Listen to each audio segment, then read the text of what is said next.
اعوذ باللہ من الشیطان الرجیم بسم اللہ الرحمن الرحیم گورنمنٹ گرلز اپر پرائمری اسکول بٹا گنڈ زون ماور کی 7ویں جماعت کی عزیز طالبات السلام علیکم ورحمۃ اللہ وبرکاتہ۔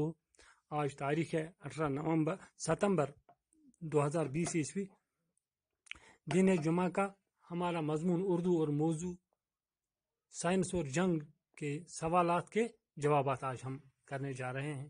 پیارے بچوں، یہ سائنس اور جنگ کل ہم نے یہ پورا سبق پڑھ لیا، تو یہاں پر جو لفظ معنی ہیں ان کے یہ بھی ہم نے کل ہی کر لیے، پڑھنے کے دوران ہی تقریباً تمام الفاظ کے معنی ہم نے لکھ لیے ہیں۔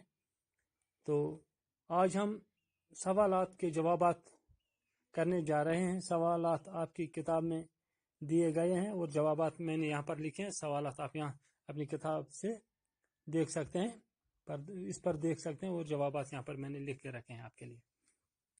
پہلا سوال ہے، سائنسی جنگ کسے کہتے ہیں؟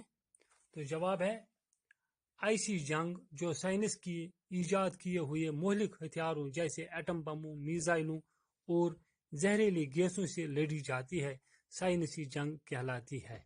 یعنی وہ جنگ جس میں سائنس کے ایجاد کیے گئے ہتھیار استعمال کیے جاتے ہیں، وہی سائنسی جنگ کہلاتی ہے۔ کیونکہ جو پرانے زمانے کے جنگ ہوا کرتے تھے ان میں پرانی طرز کے ہتھیار جیسے نیزیں، تلواریں، گھوڑے استعمال کیے جاتے، تیر کمان کا استعمال کیا جاتا تھا۔ لیکن آج کے زمانے میں نئے ہتھیار استعمال کیے جاتے ہیں جو سائنس کے بنائے ہوئے ہوتے ہیں، جو زیادہ مہلک ہیں۔ تو ایسی جنگ جو ان آج کل کے ہتھیاروں سے لڑی جاتی ہے، سائنسی جنگ کہلاتی ہے۔ تو دوسرا سوال ہے، اس دور میں جیتنے کے لیے کون سے ہتھیار استعمال کیے جاتے ہیں؟ پیارے بچوں، ابھی میں نے آپ سے کہا اس دور میں جنگ جیتنے کے لیے جدید جنگی جہاز، ایٹم بم، ہائیڈروجن بم، میزائل، ٹینک اور زہریلی گیس کا استعمال کیا جاتا ہے۔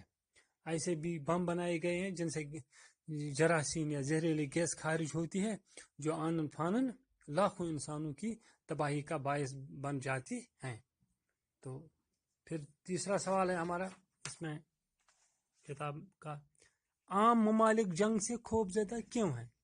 پیارے بچوں، پہلے جو جنگ لڑی جاتی تھی دو فوجوں کے درمیان کسی خاص مخصوص سرحد کی پٹی میں لڑی جاتی تھی اور اس کا اثر وہیں تک رہ جاتا ہے، لیکن آج کی جنگ ایسی نہیں ہے۔ تو پھر کیا پرابلم ہے؟